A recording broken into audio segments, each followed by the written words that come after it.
Chris Lee, welcome to the Veterans Voice Podcast. It's a pleasure to be here. I appreciate the invite. Yeah, for what, the third time? Yeah, I think so. But, you're ever evolving with everything you have going on, and, we talk often, so I just wanted to share some perspective on purpose. That's going to be the theme of the episode today. So just go ahead and give a little background. I know you're a Special Forces medic, but what else do you have going on these days? Yeah, did 10 years in the Army, Special Forces pretty much the whole time, and got out in 2022, started my own life coaching business, been doing that ever since. Mm-hmm. And the whole point is try to help people live to their potential, Yeah, for sure. What's the business, or how could someone find it? Yeah, I'm on social media, so Instagram or TikTok. Look up coach_Chris.Lee. Coach Lee, cool. Yep. And then your book, tell us a little bit about that. Yeah, so that was on my bucket list for a while, and got some inspiration from some friends and put out Beyond the Battlefield. It was published in July. And yeah, it's pretty much my whole coaching philosophy in like 150 pages to include like exercises each chapter to do. How's that process of writing a book? Stressful. Yeah, for sure. I can imagine. Yeah. But all right, cool. Well, I got a book here. I'd like to start out with a quote. The book is The Laws of Human Nature by Robert Greene. Great book. It's a heavy read. I would recommend kind of going chapter by chapter and just read what, fits at the time in your life. But yeah, the quote, I came across it and then I hit you up. I was like, dude, you're really smart on purpose and direction and, creating measurable goals, which we'll get really deep into. But when I read this quote, thought of you, wanted to bring you on the show and talk about it. Awesome. So the quote reads, and it's chapter 13, titled Advance with a Sense of Purpose, the Law of Aimlessness. The quote reads, unlike animals with their instincts to guide them past dangers, we humans have to rely on our conscious decisions. We do the best we can when it comes to our career path and handling the inevitable setbacks in life. But in the back of our minds, we can sense an overall lack of direction as we are pulled in this way and that way by our moods and the opinions of others. How did we end up in this job, in this place? Such drifting can lead to dead ends. The way to avoid such fate is to develop a sense of purpose, discovering our calling in life and using such knowledge to guide us in our directions. We come to know ourselves more deeply this way, our tastes and our inclinations. We trust ourselves, knowing which battles and detours to avoid. Even our moments of doubt, even our failures have a purpose, to toughen us up. With such energy and direction, our actions have unstoppable force. What's your initial reaction to that? Yeah, I buy into that for sure. We are definitely participants on this planet, right? But there's something more to human nature than I think. Like animals, they have to worry about reproducing and eating, and that's pretty much it. So yeah, the human experience is I think a pretty special one because there's more to, or we give more to life than just reproducing and eating and then dying, right? Which is super exciting because then each of us have the capability to impact the world at large, however we choose. And, hopefully you choose something positive, moving forward at that. Right. Yeah. At the beginning, he talks about, animals have instincts, and the way he words it, it makes me think like humans don't have instincts, but I think we sure as hell do. Like that gut feeling, that's our, like back in like the beginning of humans, that those instincts are trying to come through. And I feel like that's what our gut instinct is. So I totally agree. Well, let's get into purpose. With your coaching business, how are you guys attacking developing purpose in your clients? Yeah. Sometimes folks, and admittedly, I've kind of struggled with this. We were talking earlier, like how do I sum up my life's mission into a sentence or two and then live into that? I think it's kind of difficult. And so the advice I give folks initially, particularly if they aren't super clear on, what do I do with my life? View it as like a block of marble that you start chiseling away at. If you can start dialing in exactly what you don't want your purpose to be, that helps. And then you can start whittling away the pieces that stick out until you've got something that's resembling art now, and then you can fine tune that. It's like, oh, I see what's in there. I can really dig into that, and start refining it. Yeah, I like that a lot. Figure out what you don't want to do. And through the process of elimination, you might figure out what you want to do. Yeah. Which it's a process, though. For sure. And it takes like constant effort. And I think that's maybe some of the drawback there's a tendency to want the answers to be laid before us, right? Right. I mean, sometimes you just got to go chase after it and, Right. and dig into it and figure it out, Yeah, well, in the military, it is laid out for you, For sure. which is why veterans have such an issue with purpose, I think. Yeah. The military literally lays out what you're going to wear, what you're going to learn, where you're going to go, where you're going to sleep, Exactly. how much you're going to make. So your entire purpose is laid out for you. Yeah. Do you have any kind of, do you treat veterans versus civilians differently when you're kind of doing this life coaching thing?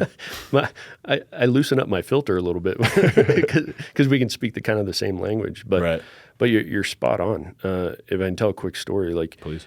so we were closing down Afghanistan in 21, and when I enlisted in the Army, I had this like vision in my head, like what I was going to do, hopefully as a Green Beret, and finally got my opportunity to be downrange, and we weren't allowed to do it. We weren't allowed to fulfill what I thought was my purpose, like do work. And so when we got home, I was struggling. I was like, man, what did I just spend 10 years of my life doing? What was it for? What was the point behind it? And kind of that moment, as I stepped away from the abyss, I realized that like an individual without purpose, or an individual who feels as though their purpose was taken from them, it's a very dangerous place to be in. And so it's important to, if you find yourself in that kind of position, or maybe you're just wandering and you don't have that purpose, it's never been laid out for you, like try to find it. Like start whittling away at that block of marble, so you're not that close to the abyss potentially. Yeah, that last I was there too in 2021. We have a lot of friends who were there. That was really tough. I have a lot of buddies who, like you, never had any other deployments, and that was their only exposure to Afghanistan. But Right. So I'll just ask you then, when you came home and you felt like you didn't do the thing you trained to do, how did you kind of unfold that? Because what were you trying to do? I would argue, I can't speak for women, but I think in every guy's heart, in his DNA, he wants to be the hero of something. You know, enlisting in the Army kind of gives you an opportunity potentially to be the hero, quote unquote, right? And so that's kind of what I had in my head. It's like, I mean, we were both medics. It's like, I hope none of my guys get hurt, but if that were to happen, I want to rise to the occasion and be able to step up and, save the day, essentially. I consider myself incredibly fortunate that none of my guys got hurt, and I'm grateful for that. All my guys got home and they were fine, and I'm thankful for that. So I would never trade their safety or their well-being to try to fulfill this like image in my head of what I wanted to do. But it's still tough to wrestle with, because the training itself is difficult, and we put a lot of time and energy into becoming, Green Berets or whatever. And then, my deployment to Afghanistan, we were sitting around a lot, so we built a gym in our team house, and that's how we kept busy, or go to the range or whatever. But it's like, it's not really what I signed up for, Yeah. So it was difficult to wrestle with, for sure. Yeah, you have these, combat arms, MOSs, infantry, special forces. It's across all the branches. Sure. But it's like we train to do a very dirty job, Yeah. And dirty. You kind of look like Mike Rowe. Dirty jobs. I just thought of that. I'll take that as a compliment. Yeah, he's a good guy. But we train to do this very, dangerous, dirty job, and then when we don't get to do it, we're kind of pissed, because that was our purpose, Right. I don't want to say we just wanted to go over there and shoot people, but that's what we trained to do, and if it had to be done, we were ready to do it. But because we didn't do that on that deployment, is that a good or a bad thing? Maybe it's a bad thing for our own little internal ego, but for a nation, for the sake of our buddies, for the sake of our families, maybe it was a good thing. Yeah. I totally agree with that. And I can't overstate how grateful I am that all my guys were safe and none of them got hurt. One guy tore a pec because he was lifting too heavy.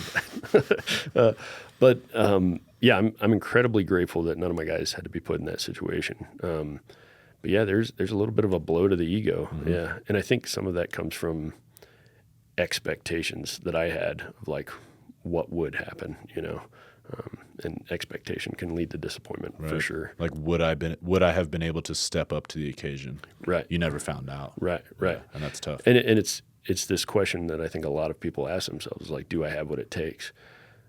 Well, I don't know. I didn't have the opportunity in that scenario to step up. Right. You know. Yeah, just while we're on the topic of that last deployment, because it wasn't just SF there. There's a lot of soldiers there for that last year or so that, were not in gunfights, were not in direct action, but you were still in Afghanistan. You were still on a FOB. You were still in harm's way. Right. And a lot of my buddies, that was their only deployment, and now they're getting out, and they come to me with issues of anxiety, depression, and they think it's silly. Like, they're getting this rating for PTSD, and they're like, dude, I haven't done anything. Right. But in a way, I'm not going to say it's worse, but in a way, you built this pent up energy. Like, how long is SF course? 2 years, 3 years, depending on your jobs. Yeah. And then you did a 4-year contract in group, and you only went to Afghanistan to lift weights. Like, I understand. Like, you built up this tension, and you never got to release it. Guys know what I'm talking about here. Like, you build up that tension and you don't get to use it. And then couple that with... That was a blue balls joke. I definitely caught it. But couple that then with the sacrifices that you made to be there. So, like, missing birthdays, anniversaries of family back home if you had some, and it's like I traded this portion of my life to be able to try to step up and wasn't able to. Right. I think an important thing here is to understand that the feelings are normal. Yeah. Like, yeah. you did this ramp up, you didn't get to use them, and you're still here. Yeah. Like, someone cranked the volume all the way up and just left you there. But yeah. how have you been able to maybe apply that pent up energy getting out of the military? Sure. I dumped a lot of energy into starting my business, and so that became my new purpose. It's like, how do I become the epitome of human excellence and help others do the same? That's kind of how I summed up the mission statement now is like, how do I help as many people, serve as many people as I can to break them through these maybe false plateaus that they've set for themselves in all areas of life. It's a lot of times folks come to me and they're like, I just want to lose weight, or it's young guys like, hey, I want to join the Army. How do I get ready for selection? And so, yeah, we can navigate some of that, but there's so much more to life than just the physical aspect, and digging into the other areas, I think, is equally as important. Yeah, I'm trying to make this relatable to someone who hasn't been in the military, but I would imagine you chase, a 4-year bachelor's degree or a 6-year master's degree or even further, and then maybe it's in finance, but then you don't end up working in finance. Right. Like, same kind of principle, but you still are able to, you learned how to learn. You learned how to take notes. You learned how to write papers. You learned how to get smarter. You can still apply that to life. Yeah, absolutely. So, yeah. Talk about the rocking chair test while we're kind of talking about discovering this new purpose in life. This is a really good exercise. I think you highlight it in your book, right? Yeah. The rocking chair test. Yeah, so I walk just about all of my clients through this rocking chair test, and it's, actually picture yourself at the end of your life, 90 years old, 100 years old, sitting in your rocking chair on your front porch and looking back on the life you've lived, the story that you've told. What kind of opportunities do you want to have taken advantage of? What I try to instill in folks is, like, you don't want to sit in that rocking chair with regret, having missed opportunities or missed connection with important people in your life. Part of the exercise is, like, as you're imagining sitting in that rocking chair, like, who's around you? Are you alone? Do you have, a significant other? Is it all your kids and grandkids and great grandkids? How you interpret that exercise tells a lot about what you actually want in life. If you envision, 20 or 30 grandkids running around, that tells a very specific story of what you find valuable in life, and that should help you then chisel away the marble of, like, okay, I want to be a family man, apparently, because that's how I envision the end of my life. Yeah, I like that a lot. I'm scared to do that. But, I'll kind of segue here into, like, modern day distractions. People might be in that rocking chair scrolling on social media when they're 80. Right. You know what I mean? Exactly. So how does media and social media and video games and just screens in general, in my opinion, they're just like life suckers. Like they're literally just draining you of all purpose that you ever had. Yeah. What's your take on it? Yeah. There's a part in my book, I refer to them as energy vampires. Nice. And it's like, it can become kind of this slow, insidious seeping away of life, you know? And I think the rocking chair test is super important, because when you're sitting there, do you want to look back and just view your life of you sitting on the couch scrolling mindlessly, right?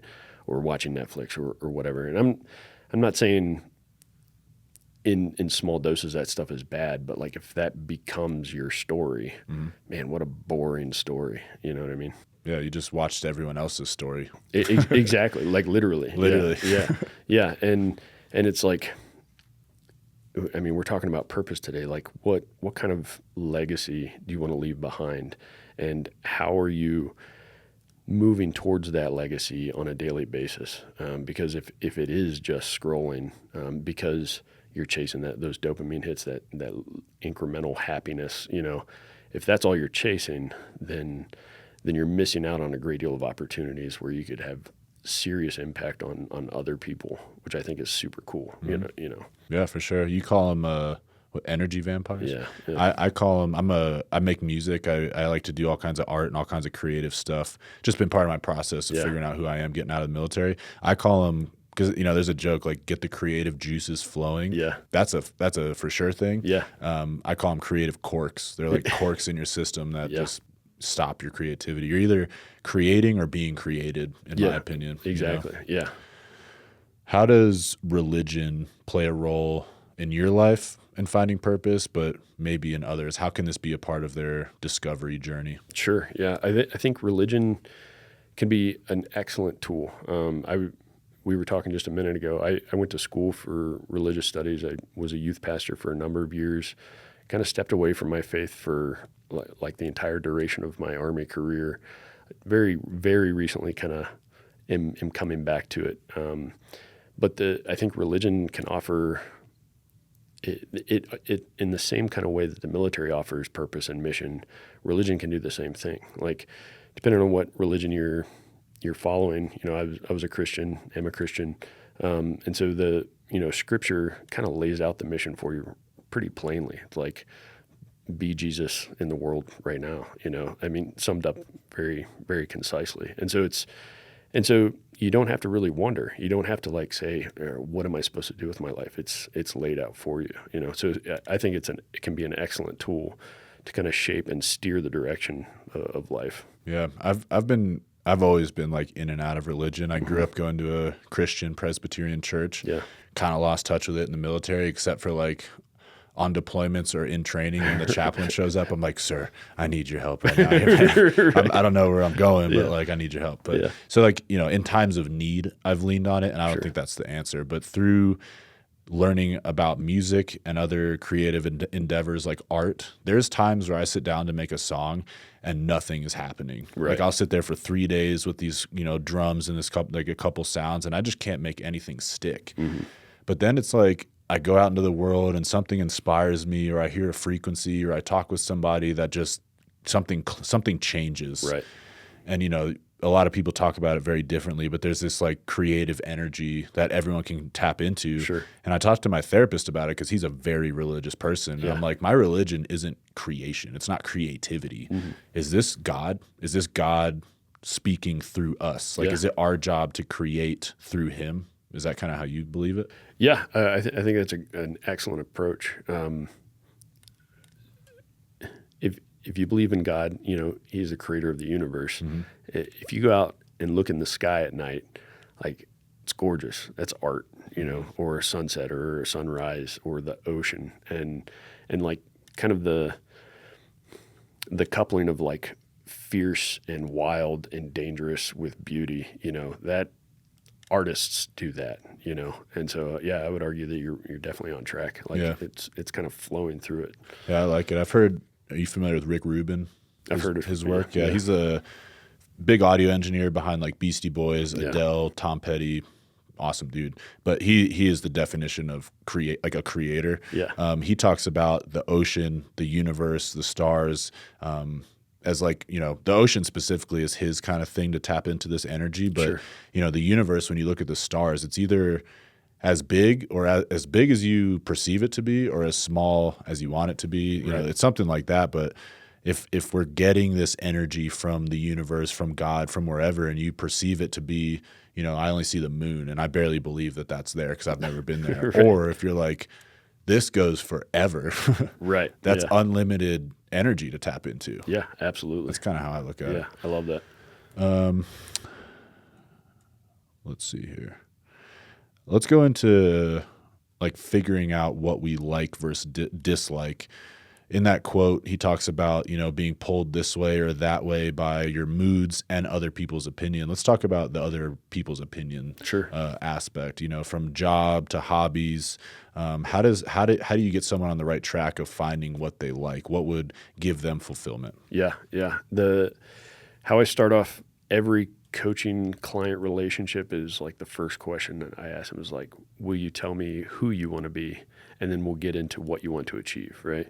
And the reason I start there is I think if you can really dial in the kind of person you want to be in the various areas of life, that then gives you the filter or the lens by which you can sort out the extra noise, right? So I was on like a webinar last night and we were talking about like goal setting and stuff. And again, the reason I start with identity is like sometimes the goals that we chase after are somebody else's. It's like, yeah, I'm going to be a doctor Dad wanted me to be, or a lawyer or whatever, And, typically when people are giving you goals to chase after, it's because they want what's best for you.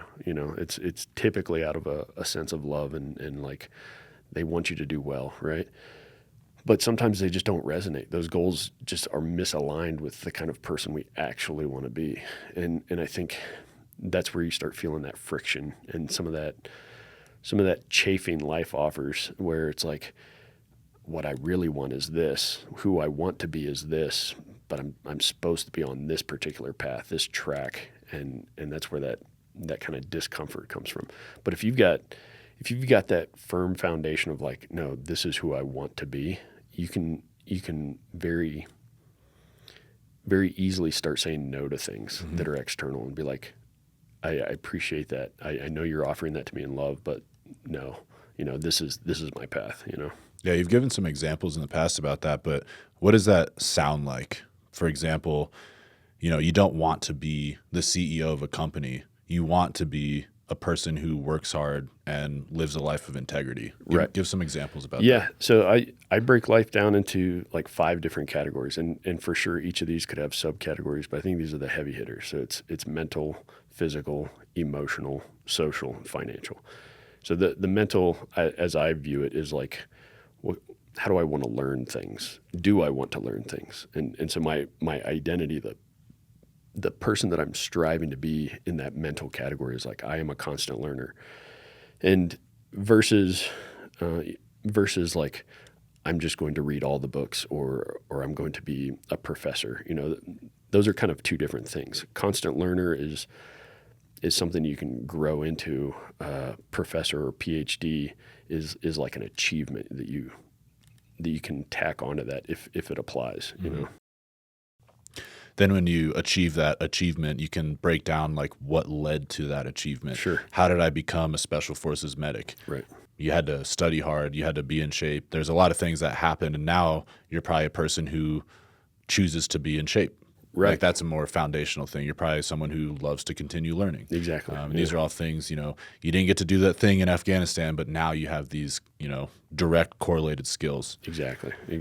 We're talking about how to find fulfillment and, what we like. I wrote a little thing. I do this thing. I just bring this notebook everywhere and I write a place to ponder. Yeah. This one was near a river. But you go in different places and you think about stuff.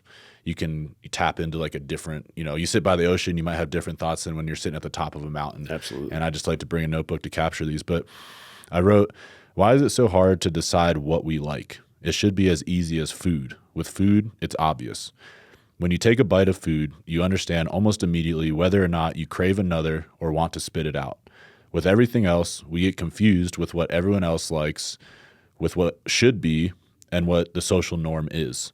We wear what we think others want to see us wear, and we do activities we believe others enjoy doing while never contemplating what it is that we want to wear or do. We would never spend our life eating the food that disgusts us just because the majority love that food. The reality is we know exactly what we like, and we can comprehend that emotion when we bite into our favorite food. It should never become more complex than that. Because at the end of the day, I don't know what I like, you know? So I'm like, what do I know? I know I like pizza. I know I like a burger. Like it's obvious when I bite into a juicy medium rare burger with cheddar cheese and bacon on it that I love it. Agreed. So it's like we all have this, you know, we have this internal dialogue of what we like and dislike. But I like what he said, Robert Greene, in that quote. Moods and other people's opinions pull us in either direction. So I don't know how to make the connection of like a juicy cheeseburger and a career path, but in a way, if we could break it down that simple, I feel like it could help. Yeah, no, I totally agree with you. And I think a good exercise would be like, well, why do you like that cheeseburger? Because as you were reading that quote, I was thinking like some people really like certain foods just because they taste good, versus some people like other foods because they understand exactly the skill that it took to prepare it a certain way, versus somebody else might like another kind of food because they know exactly what kind of nutrients are in it and how it affects mind and body, right? And so the question then is like, all right, why do you like the juicy burger? And you know, protein's great for you, so that's a big reason, but also it tastes good, you know. For the career path, it's like, well, why do you like finance, or why do you like creating music in your case? And if you can answer that question well or well enough, I think that gives you more insight as to what else is out there that you could like. Because it's like, if you can answer the why, it's like, I like this because of, well, then that probably opens up opportunities to explore other things because of, you know. I never thought about that. This is my own quote, and you just broke it down even further. Yeah, because I like burgers. I like grilling. Yeah. I eat the same breakfast every single day. I eat 3 potatoes with 4 eggs. Yeah. I mix it together with Cholula. It keeps me full for like 5 hours. Yeah. It's protein. Is that complex carbs? I don't know much about food, but Yeah. starchy carbs. Yeah. And I just stay full. I have energy, and then I dump some water on top of it, and I feel great. Yeah. So it's not, you know, the most appetizing meal, but you know, it's a quick 5-minute breakfast and I'm good for 5 hours. Exactly. So, but I wouldn't say I like potatoes and eggs. Right. So in that particular case, you like it due to the utility of it. It's quick. You can do it. Cholula is awesome. And yeah, it serves you for the next 5 hours. Like you are satiated for the next 5 hours and ready to go and do work in the world. You know? Just an afterthought of that quote I read. I kind of just wrote a little bit more. When we do this, our purpose becomes pleasing others and feeling like the world, like you need the world's approval. Right. I didn't really like finish that train of thought, but when you're doing what Robert Greene said, like you're being pulled this way or that way by others, your whole purpose is other people. Exactly. That could be good and bad. You know, your purpose can be helping others, like a paramedic or a doctor, but if your purpose is to put on the right outfit to impress people when you go outside, right, like that's where we start to detach from what our purpose is. I agree with that. And I think maybe a way to word the distinction is serving others versus seeking validation of others, you know. How would you identify the difference? Serving is how does my interaction with somebody else's life improve their life? Seeking validation is, are they going to like me today because I wore this, or because I like this particular music or whatever? Are they going to like me? In the case of a doctor, it's like, I don't care if they like me. I'm here to fix the problem that they're dealing with right now. You know, on that note, like one of my favorite TV series is House. He doesn't care who likes him. He just wants to solve puzzles, and the puzzles happen to be people that are sick, you know, and he's really good at it. And so I think that's how I would make the distinction between serving versus seeking validation. We talked about social media earlier, but I already know what you're going to say. How has social media maybe altered this, you know, from serving to validation seeking? Right. I can see quickly how looking at Instagram or TikTok and seeing how many likes I got, how that's like seeking validation. It's like, do they like this video? Did it go viral? Did enough people comment on it that I now feel good about myself? Versus maybe you're putting out content that's like, how can I with 60 seconds worth of audio and visual, how can I make somebody else's life a little bit better? So social media is one of those things where it can be a tool, but it can also be like a horrible master if you let it, Yeah. I noticed I was doing that. When I got out of the military, I reevaluated every aspect of my life from drinking to social media. I got rid of all social media, and because I felt like that's what I was doing. I was like, okay, I'm in this cool place. Okay, what can I shoot in here to put on my story to make, people like me? Like I felt that. Right. I was like, this is scary. So yeah, I don't know, man. It's like kind of my goal in life to open up people's eyes to the dangers of social media with the rocking chair test. I feel like is a great one. Yeah. Do you foresee yourself being 80 scrolling on the other? Right. You're still looking at people from high school's story at 80. Yeah. Like, I don't know, man. It's just such a huge distraction. I don't know how to prove this point. No, I think you're onto something for sure. And I think anything can be bad in excess. Like even working out, if you're not letting your body recover, you're just breaking things down, right? Or same with drinking. I personally don't have any problem with drinking, but when it gets to the point where it's in excess and you are now no longer in control of your faculties, it becomes a problem, right? Yeah. Same with social media. I don't think there's anything wrong with periodically blowing off steam, releasing that pressure valve and just chilling for a little bit. But if that becomes your whole story all day long, man, I think the paradigm has shifted from, it is serving you to you are now serving it. Yeah. Yeah, that's how you have, a drinking and drug problem. Exactly. You're waking up, you're doing this thing. It's 2 p.m. I haven't had a drink yet. I'm stressed out. Right. We're talking about how to find purpose, how to find your fulfillment. I think if a place to start also is to separate yourself from the things that are stealing it. These creative quirks, the energy vampires. Just take some time away from those things. Sure. It might be stressful. It's going to be a withdrawal for sure, especially if it's drinking and drugs. But you can start somewhere and just understimulate yourself for a day. Yeah. And just see where your mind goes. Right. You meditate, right? Yeah, and it's something. It's probably the biggest struggle I have because it's like how do I quiet the mind, And that's why they call it a practice, because you got to do it all the time. And one of the best, it was like a video I saw of describing meditation. It's like as you're sitting quietly, your mind will wander. The goal isn't necessarily like empty mind, but rather the goal behind meditation is to be aware of your thoughts. And as they begin to wander in rabbit hole, gently bring yourself back, focus on a mantra or breath or something. And that is hard, particularly if you don't ever do it. If you are constantly stimulating the mind with something, when you are sitting quietly, your brain's like, something's wrong. Let me fill it with stuff, Yeah, meditation, yoga, even working out in a way, something that puts you in touch with yourself. Yeah. To just quiet the mind and reflect. Like, I don't know if this is what most people think, but I just feel like, I'm thinking of like your 40-year-old veteran combat deployment. Like, this dude's not going to meditate. Right. But you got 2 Green Berets right here talking about how meditating has helped them. Yeah. So you're not too tough to meditate. You're not, it's not, it's a really good thing. And if we had a Dr. Abbott on the show, he's a physician with Optum.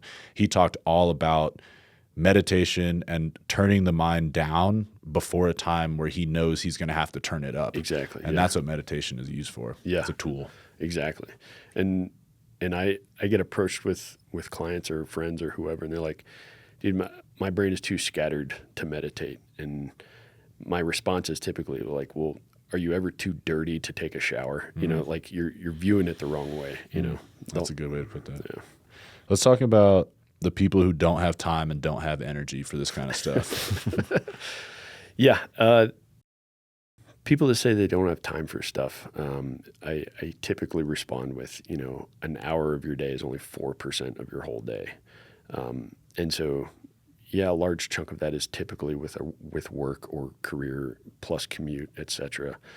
But if you can't carve out, an hour or even 15 minutes to improve or realign or move towards purpose a little bit every day, like, I think what you really need to do is an audit of how you spend your time, because I just don't believe that somebody doesn't have 15 minutes to spend towards something that is going to impact more people, create a better story at the end of your life. Like, I think it's just an excuse, really, Mm-hmm.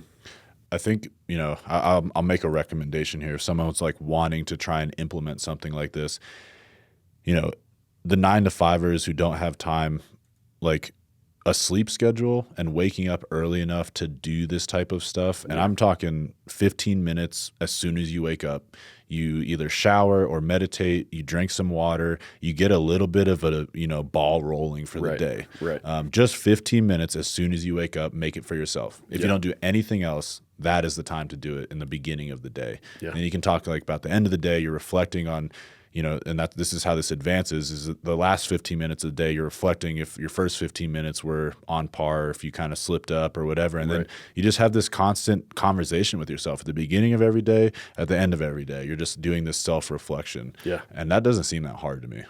I totally agree. And I think if people can't carve out 15 minutes, it's just an excuse, because I'm pretty sure I can find 15 minutes somewhere in your day where you spend it scrolling or watching TV or drinking, whatever, like it becomes a trade-off. Yeah. You will trade, that immediate gratification for something that's kind of uncomfortable or like weird at first, but in the long run, the cumulative effect of having that kind of daily starting the day for yourself and daily reflection, the cumulative effect over years and eventually a lifetime is rather profound, I think. Yeah. I'll just give it, maybe you want to talk about if you have like a morning routine, but I start mine every day. I literally set my alarm, like my alarm goes off, I quiet it, I walk directly to the shower, and I take a shower for 10 minutes. I just take a shower. I drink probably 2 to 3 glasses of water from like before I start the shower, during, and then after. So I'm hydrated, and then I make my bed. Yeah. Oh, yeah. That's about a 15-minute practice that I feel like is just, it's like nitrous on my day. Yeah. Like I'm starting up here, and we're both in the industry of helping others. Like, it's not greedy to do that, especially if you're not in the industry of helping others. So I don't know, man. That's just a quick 15-minute like wake up, like jump start. Yeah, I agree. And I write something very similar in the book, is like, it only takes about 15 minutes. And I've experimented with different kinds of morning routines, and the ones that I felt the best in were, wake up, make my bed, drink water immediately, and cold shower was by far the best routine that I've experienced. Damn, are we going to talk about cold showers? I don't do cold anything. I hate the cold, but so of course there's all the studies of the physiological benefits of being in the cold, particularly submerged in cold water or cold shower. Great. For me, the cold shower is much less about the physiological and more just like it forces me to focus in the very moment because I can't think of anything else when ice cold water's hitting me, And so for me, that was a portion of like the meditative practice. Okay. I like it. I know there's a ton of people pushing cold. Like, I'm sure it's great. Yeah. I have tried it. Like, we go camping and stuff, and we'll hop in a ice cold river of snow melt off. And I've done the cold shower thing, like the last minute, just crank it to cold and then go start your day. Yeah. Which I would be open to starting that again. But my shower in the morning, here's my argument. Yeah. It's a warm, cozy shower. Nothing's going to bother me in here. Right. I'm completely in homeostasis. I'm warm. I'm waking up, and I'm just able to think about my day. Yeah. So it's like it's the opposite of a cold shower. It's a warm, cozy place to plan my day out. And that's kind of how I look at it. I love it. And if it's working, don't stop it, Because I know I start my day off in a really comfortable place. I can get uncomfortable throughout my day, knowing I'm going to come back to that in the evening. Exactly. So that's kind of my outlook on it. I love it. you have a really good outlook on measuring goals. I know you have an acronym for it, but let's just talk about, setting goals properly. Yeah, yeah. I don't know who came up with the acronym, but I use it all the time with everybody I work with, and it's SMART. So specific, measurable, attainable, relevant, and time bound. Specific and measurable, I think, are relatively self-explanatory. It's like there's a difference between saying, all right, January 1st, I'm going to get healthy versus, okay, for the year of 2025, my desired end state is 200-pound body weight, 10 to 12% body fat, resting heart rate sub 50. Like that is specific versus I want to be healthier. Specificity is important because whatever problem you offer the mind, that's what it tries to solve. And the more specific you can get, the more like fine-tuned the brain can get in trying to solve that problem, right? The measurable aspect, I'm a huge nerd when it comes to collecting data on self, right? When I initially decided, yes, I'm going to enlist in the Army, I walked into my local YMCA. It was like, all right, I need to get in shape. So I just walked over to the weights and started moving them. Had no idea really what I was doing. And after a couple weeks and nothing changed, I was like, all right, I need to change something. And so that's when I researched appropriate programs for the direction I wanted to head. And then my favorite piece of gym equipment became a notebook where I tracked everything. I tracked the number of hours I slept, what I ate, every exercise, the sets, the reps. And now after several weeks, I've got this log that I can refer to and say, all right, I'm plateauing. Why? Oh, well, this whole week I've only had 5 hours of sleep a night. Or I'm plateauing, maybe I need a deload week, and dial it back, let the body recover, and then hit it again next week. Collecting data, being able to measure things is super important in the process. So attainable. The quote I refer to is a paraphrase from Bill Gates' quote, but it's we often overestimate what we can accomplish in a year and drastically underestimate what we can accomplish in 5. I like that a lot. Yeah, and it's like sometimes we want things to happen so quick that we overload ourselves for the next 365 days. Where in actuality, if you're a little more patient and spread those out to maybe 5 years, it's like the daily task that is required to stay on track is so small that it's easy to do. You're not broke off in the gym after 2 weeks and are so sore you can't do anything. It's like, no, I'm just making incremental improvements. It becomes compound interest of effort, right? So that's the attainable part. And it's a double-edged sword because I tell people when they express to me their goals, I'm like, aim bigger, think more. Like, what else can you achieve in 5 years? 5 years is a long time. Having said that, I joke and I'm like, I'm never going to play in the NBA. One, I don't particularly care for basketball, and two, I'm not very good at it. Mm-hmm. So it's like there's a difference between underselling your capabilities and like being realistic, right?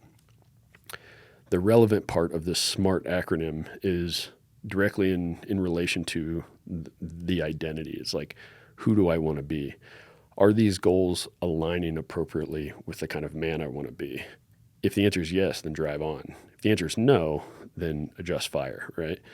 If I tell a quick story, so as I developed my identity for like the mental area of life, it's like, yes, I want to be a constant learner. So the goal that I attached to that was I'll just read a book a week. I will be smarter at the end of 5 years if I do that, right? As life happens, I got behind schedule. And so now I'm like feeling guilty and kind of shameful that I'm like, I can't just keep up with this simple goal. And then I got really behind schedule. And so as a result, I just started picking up whatever quick book I could burn through as fast as possible just to get my numbers up.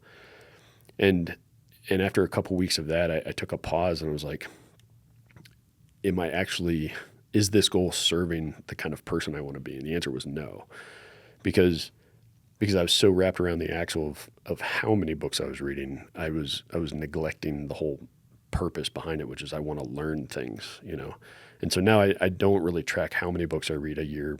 I'm just more concerned with the quality of book and how much I can retain from it, right?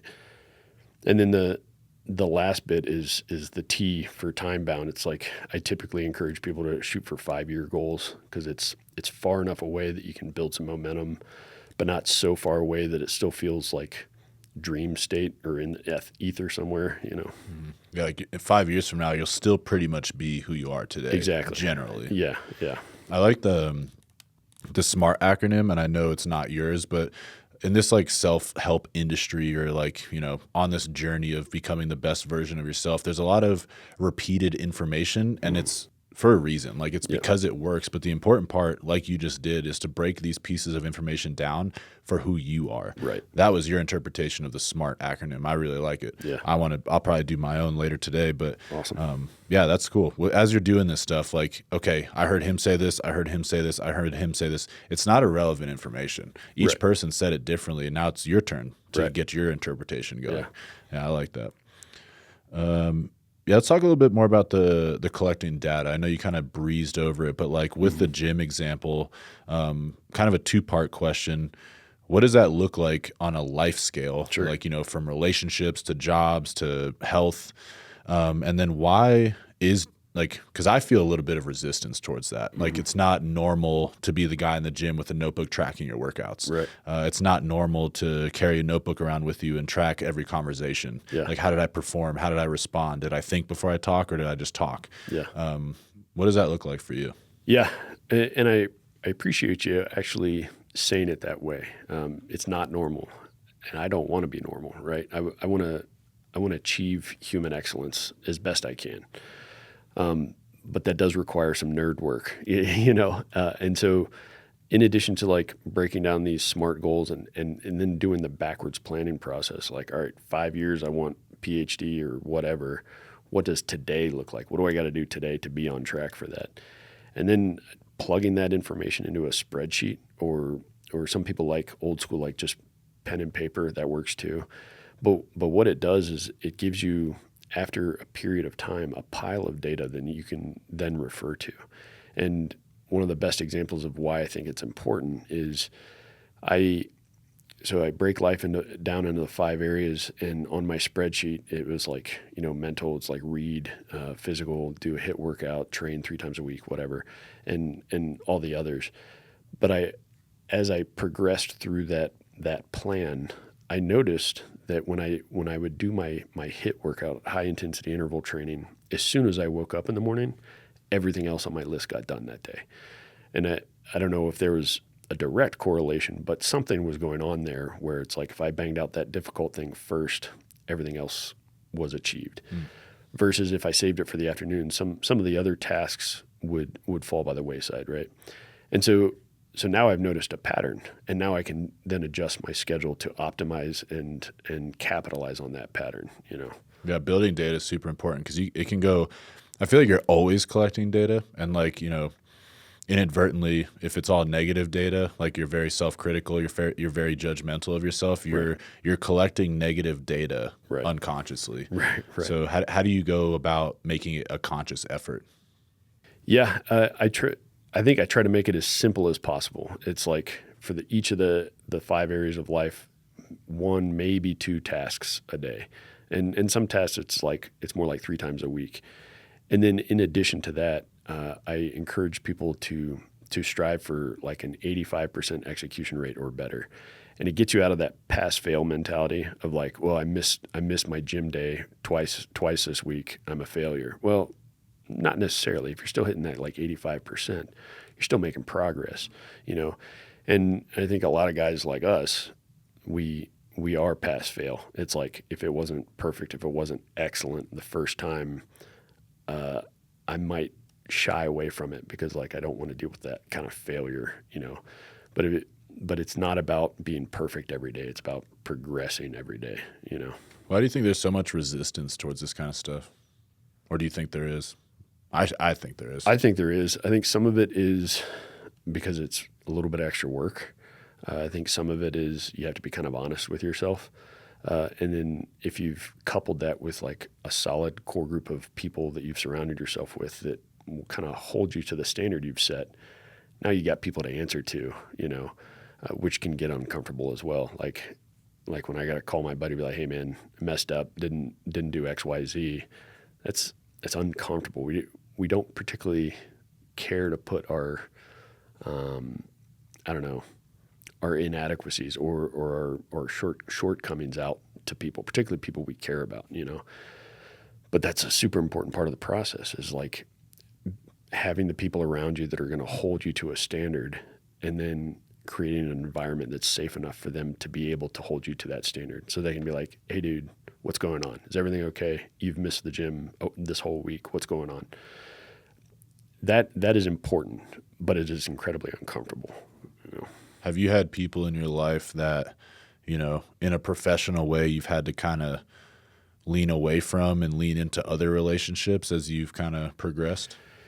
Yeah. The work I do now is interesting because, like, I work essentially alone at my house all day, you know, and so I'm not interacting, other than clients like via Zoom. I'm not interacting with like coworkers. Compare that to when I was in the Army. And I put this in the book too, but like one of my favorite experiences was, and you know, after every training event or mission or whatever, we do an AAR, after action review, and it's everybody on the team goes around and says 3 things we did really well, 3 things that we should improve. And that's to improve the overall team and future operations, to ensure that like we're eliminating the things that we can work on and capitalizing on things we're really good at. Well, myself and 2 other friends that were on the team decided to do that amongst each other in all areas of life. And so we were doing AARs on each other every Monday at lunch. And it was at first super uncomfortable because I have to go around and be like, all right, dude, you're kind of messing up here, but you're absolutely crushing it in this area. And hey man, you're crushing it here, but you're definitely slipping up here. And then they got to do it to me. It was uncomfortable. But after a while, I started craving those conversations because, one, it was with people I trusted thoroughly. So I knew that they weren't just blowing sunshine up my butt. They genuinely wanted me to be the best version of myself as a person, not just a soldier, right? And I craved it because like I trusted them and I knew I was growing. I knew I was becoming better week by week just by having these interactions with them, you know? Yeah, I like that. Accountability partners. Yeah. It's almost easier to do stuff for other people, and that's kind of like it in action right there. Right, right. I was going to ask you about being a father. Yeah. You cool with that? Absolutely. Because I'm not a father, and I know there's a lot of, you know, family men out there, but how has, you know, the process of raising 2 daughters been in your life? Yeah. It is by far my favorite job I've ever done. Cool. And by far the most stressful job I've ever done, particularly with girls. Yeah. I love it, but there's a great deal of like pressure because I'm molding humans that will then go out into the world at some point, right?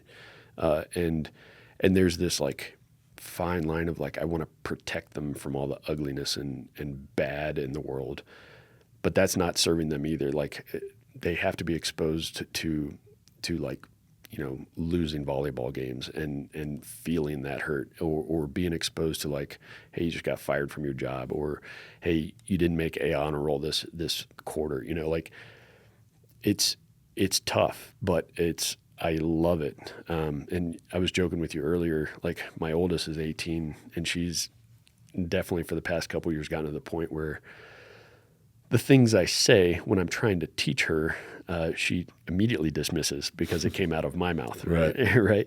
And so I've had to adjust how I teach. And my youngest is 10 and she's about to enter that stage. And so I have to adjust how I teach. And what I keep trying to remind myself is I am the standard by which they measure all men. Right. And so I want to set that bar super high. And so I genuinely just want to live to my fullest potential in all areas to exemplify like what I think a man should look like and behave like and interact with people like, you know. Yeah, I like that. It's almost like it's a built-in accountability partner. Like I need to perform so that my daughters, Right. you know what the standard is. Yeah, Exactly. I like that. Like I feel that a little bit. I have a nephew, you know, love him to death. But like I don't have a kid around my house, so I definitely feel the, you know, like it's easier to just have a lazy day. Sure. You know, Yeah. I don't let myself do it. I pretend my dogs are watching it. That works They're too. Great Danes. They never stop. So like when I stop, they're like, "What are you doing?" we got to go run 5 miles. Well, was there any other aspects from your book that maybe you wanted to cover, kind of get people dialed into what you're covering here? Yeah, to be honest, a lot of the things we talked about today are covered in the book. So, I mean, we talk about purpose, discovering that purpose, kind of that whittling away process. I talk a lot about, the rocking chair test, the energy vampires. I give you opportunity to like list out the things that are sucking your life energy away. And then you can move to avoid them. I describe how to set up your SMART goals, create that identity. So it's like, if you want to know more of my thoughts, like the book is available, and it's kind of my whole coaching philosophy on paper. How did you decide to write a book? Just curious. Yeah. Again, it was kind of always on my bucket list. I enjoy putting thoughts down on paper. I was a weirdo and actually like enjoyed research papers in college and stuff.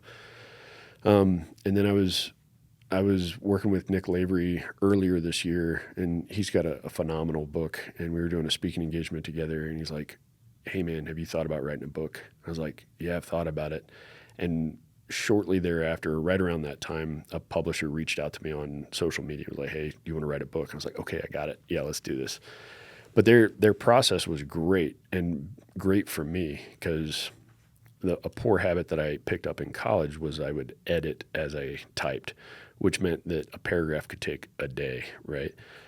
And so Game Changer Publishing, that's who I went through, but they just set up a Zoom call and recorded me talking through each chapter and then transcribed that. And now I have a manuscript that I can go through and like add and take away. And then they have an editing team. And so that helped a ton because talking through my thoughts is way easier because I can just get it out. Right. And as opposed to trying to type it and being tempted to edit as I go. Yeah, that's the way I've seen AI pretty useful is you can like talk into it and have it transcribe what you're thinking. Yeah. I don't agree with AI most of how it's being used, but that's a way that I think it's pretty useful. Yeah. I want to ask you one more question, and then we'll do story time like we always do. Sure. But it's the question I asked you before the cameras came on. Is purpose a job? Is it a hobby? Or is it something internal that you apply to jobs and hobbies? Yeah, and I still don't know if I have a great answer for I don't that. either. That's what I'm talking about. Right. But what I do want to say is oftentimes, I think particularly as men, we have this thought that purpose and career have to be the same thing.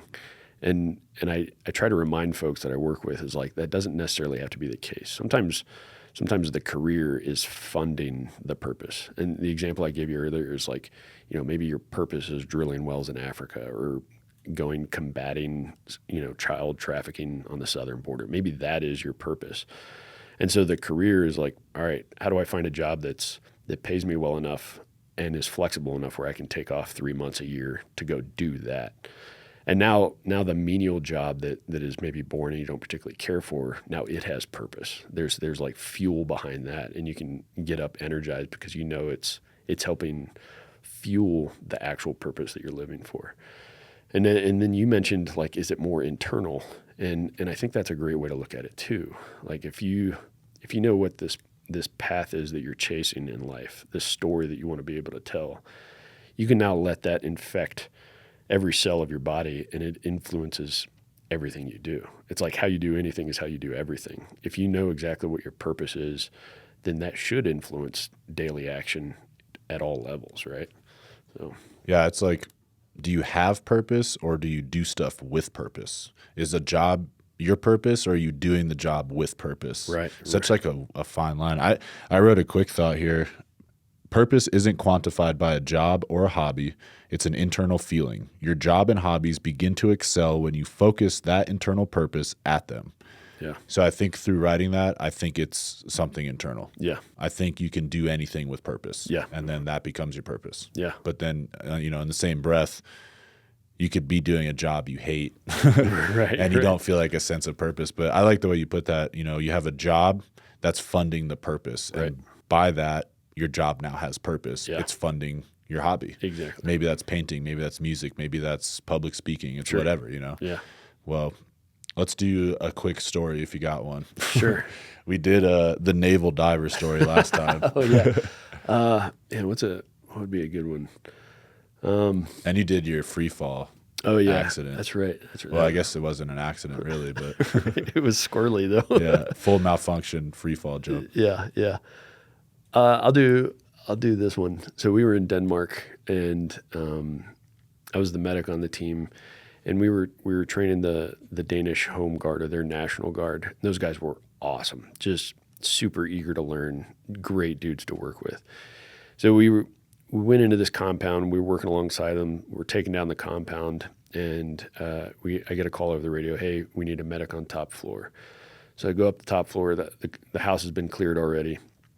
And I look in and I see one of the largest men I've ever seen on the floor. I was like, I guess you're my patient. And as I got closer, it was a woman. It was a female. She was probably like 280 pounds. She was like 6'4", like a big lady. Right.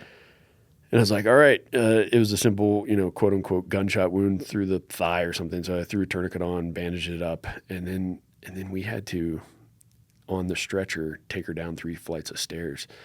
And so we like just on a Talon or yeah.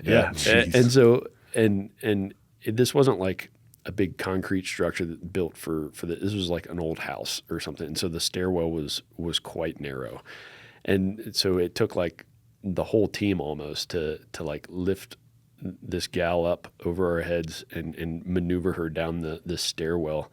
And then we eventually exfilled and got to our safe spot. And I was kind of, quote unquote, doing treatments throughout the night until they indexed. But that was wild because, they could have made it a lot easier for me, but they didn't. For sure. Probably good training. I mean, what are you weighing, Kit? Probably 250? Yeah, something like that. Damn, that's funny. Yeah, a lot of those European, a lot of good memories training European soldiers. Agreed. Well, I appreciate you coming on the Veterans Voice podcast.